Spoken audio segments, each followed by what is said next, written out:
I'm Ron Kiino with MotorTrend magazine. I'm here in beautiful Italy, just outside of Rome, at the Vallelunga racetrack. Next to me, the all-new Lamborghini Aventador LP 700-4. Now you might be wondering what the name stands for. Well, LP stands for longitudinal posterior, and that indicates where the engine sits. It's a mid-engine. 700 is the horsepower. Actually, in the US, it'll be 691 horsepower, and the four-wheel drive. Now the engine, all-new V12, revs to 8,250 RPM, so it's a very high revving engine, a lot of torque. Peak torque is about 5,500 RPM. There's also a new ISR 7-speed gearbox. It has 4 carbon synchronizers.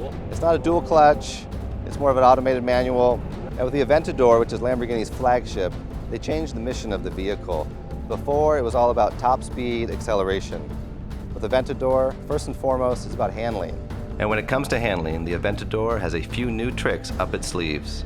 Haldex 4 all-wheel drive, a dry sump oil system, F1 style pushrod suspension, and a 150% stiffer 325-pound carbon fiber monocoque structure that helps reduce the body in white to 506 pounds, about 30% lighter than the Murciélagos.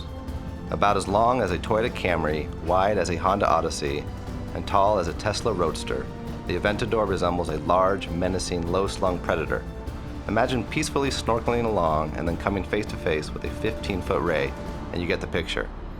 Enter via Lambo's trademark scissor doors and snug sport seats, console-mounted switchgear, and an oversized TFT LCD display greet you, all reminders that takeoff is impending.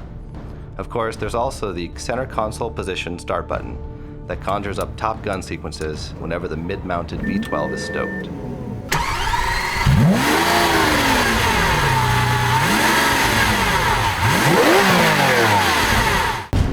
Bury the throttle, and this 48-valve brute will leave you grinning all the way to central booking. High RPM power is immense to say the least, and mid-range torque seems almost superfluous.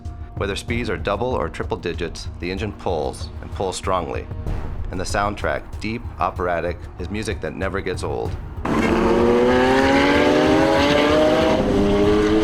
Out on the Vallelunga circuit, the Aventador proved immensely entertaining.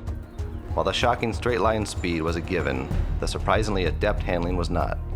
The LP 700-4 feels firmly planted and reassuringly responsive at speed. It is far and away the best driving 12-cylinder Lambo to date, making it relatively easy to pilot when pushing the limits and downright idiot-proof compared to its hairy predecessors.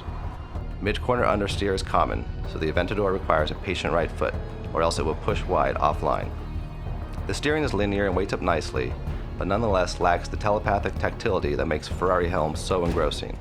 At about 3,600 pounds, the Aventador weighs roughly 400 pounds less than a 599 GTB Fiorano, but it doesn't feel comparably light.